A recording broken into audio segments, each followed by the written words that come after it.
Today is Thursday, the 23rd. The last video I posted was last Thursday, and I'm gonna show bits of the video that I recorded last Friday, but the reason that I haven't listed, or the reason I haven't posted any videos since then is because I sliced my finger open while I was trying to make, well, I was slicing up the cucumbers because I am fermenting cucumbers and okra, and you'll see in the video, you'll see in this clip in a minute, the while I was doing that, that I cut myself, and then but I took care of my finger and then came back and really hastily completed what I was trying to do, and I like sort of talk about it in the video, but you'll see that I'm kind of flustered because I had just tended to this gushing wound on my finger, and I had dressed it and it was hurting, it was in a lot of pain. So, and then on Saturday, so that was Friday that happened to my finger. On Saturday, the next day, I actually went to an urgent care place and they put stitches in it, and so the stitches have been in since Saturday, and it's Thursday now. So I haven't really been doing much. I've just been letting this heal, and today was the first day that I really felt like even if I hit it, it's gonna be fine. Like, it's not gonna hurt too bad or anything. So I don't do injuries very well. I've never had any stitches. I've never broken anything. So this was a first, but it's all good. And oh, and all of that was right after my left arm was hurting, so I was resting my left arm, and then I got stung by a wasp right here in my left arm, and then like the next day I cut open my right finger. So it was just a crazy week, and it kind of set me back. You know, I was doing this, and I obviously haven't completed it. I haven't done anything. So, but once the stitches come out this coming Tuesday, and then I feel like probably at that point I'll be able to get back to like full doing all of this stuff and everything. So I'm looking forward to that. But yeah, so enjoy this clip of last Friday. Okay, so here is the pickles. Here are the pickles. I mean, the cucumbers are not pickles yet. The cucumbers in an ice bath. Just trying to chill them down a little bit so that they'll cut a little easier on the mandolin, and also because they're a little flimsy because they're a little old. So this should kind of bring them a little bit of stiffness. It's not that big of a deal. I just wanted to try it out and see if it worked. I've got the salt dissolved into the water, and I've got everything else set up. I'm just kind of waiting for a couple more minutes for these, and then I'm gonna slice them on the mandolin, and then that's it. Then we just put it all together.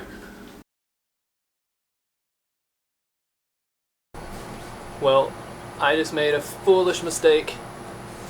I don't know if you can see this on my finger, but I literally sliced my finger on the mandolin slicer because I was being really stupid and not using the device that protects your fingers. So you can add that to my list of injuries, but I choose to make some dang pickled cucumbers, despite the fact that this finger is on fire. Well, I hope you enjoyed my flustered self after I had sliced my finger. So again, that was Thursday night, right after I had dressed my finger because it was bleeding everywhere. And then Friday morning is when I went to urgent care and got stitches in my finger. And it is now, like I said, the next Thursday, so it's been a week since that happened. And here are the pickles and the okra. So I'm just checking on them right now to see if there's any molds forming or anything, and I might have to open the okra because the okra started floating, which I had heard that could happen, and I packed them in there super tight hoping that they wouldn't float, but they ended up floating. So I'm probably gonna need to open the okra and just make sure that everything is fine, which I already did that. I opened it a couple of days ago and and put a bag of water, a Ziploc bag, and put water in it, and then put that on top to kind of weight them down to hopefully keep them submerged in the saltwater brine.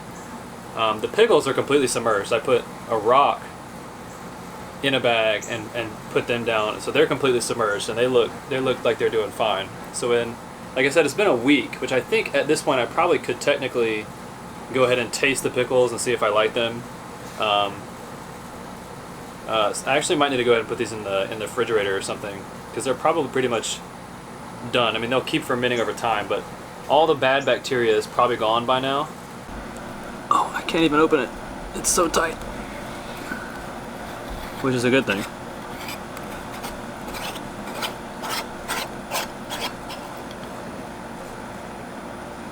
Okay.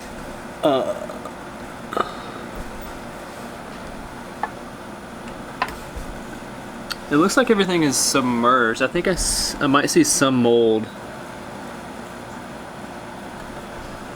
They smell good. I think I might see some mold on this one.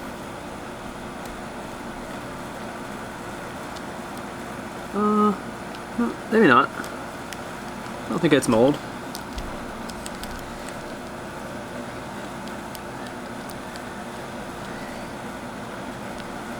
Just gonna push these down a little more. I think everything is submerged though. Okay, so here's the pickle jar, and technically they should take about 6 to 7 days to completely ferment. And then there should be no bubbles. But I do see some bubbles rising, which I probably should do this to try to let these bubbles come up. I mean, I think they're probably good to eat, but I'm gonna let them sit for another day or so, and then they probably need to go in the refrigerator. And let's see if there were any bubbles in the okra. There's quite a few bubbles. See, the problem is, this probably definitely isn't gonna be the best batch because it's just so janky the way I did it.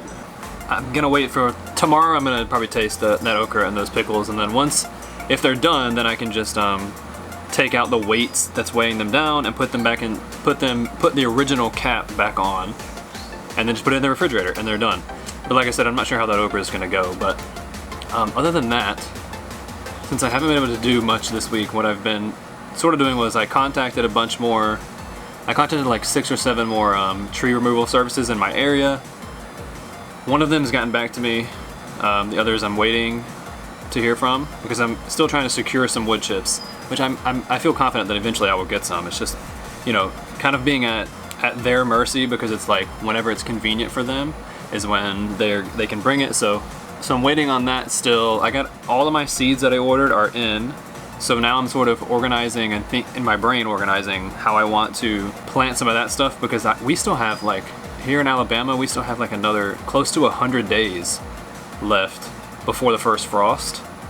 So, I mean, I could grow like a lot of different stuff in that time. I could replant cucumbers, I could replant zucchini or squash. I can plant a whole bunch of stuff that will be able to bear fruit before the first frost. So I'm thinking about that, thinking about how I want to do that. I just really wish that I had the wood chips in place, because I really want that to start decomposing and creating better soil. So I'm kind of just focused on that. And then I ordered a compost thermometer that came in today. So in a second I'm gonna go test and see how hot my compost pile is getting, because I wanted to kind of just have an idea of how hot it's getting, so I know how fast it's gonna decompose or how slow it's gonna decompose. And I'm trying to think about ways to source more organic material for the compost pile. So there's like a lot of different things you can use that I've been researching about. So I'm thinking about calling some businesses to see if, like, for example, coffee shops, you can get their coffee grounds, right? A lot of them they just throw it away, so they're happy for you to take it and be able to put in your compost, and that's a green. And you can get from like breweries, like you can get some of their waste products, like the barley that they use, stuff like that. So I don't know. I'm just trying to think of ways that I can get more material for my compost pile, because I don't have a whole lot that I'm producing at this point. We have a lot of green just from the yard and from the garden, but I need some brown, which I can use cardboard, but I would like more. I would like to produce as much compost as possible, to be honest. I would not be opposed to building several more compost bins if I had enough input to need that, because the more compost I can make, the better, honestly. Just to amend the soil with when I go to plant something is what I want to do. Plus, if I can get good at making compost, like there's probably a lot of people who would want compost. I could probably even sell that if I was doing it really well. So I really like the whole compost process. I think it's actually really cool and just neat the way that things just kind of decompose, and this idea of like how much organic matter we just throw away kind of blows my mind.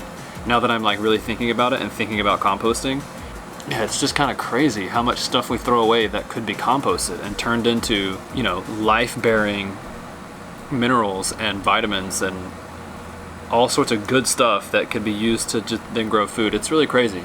All right, let's see how hot the compost is.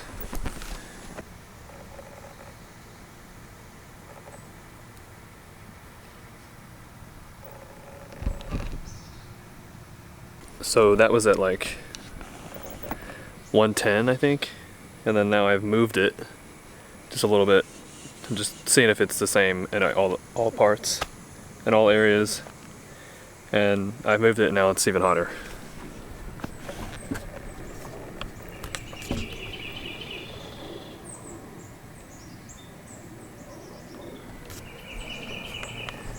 So right there it's like 130, which I think is pretty good. It definitely means that it's cooking down.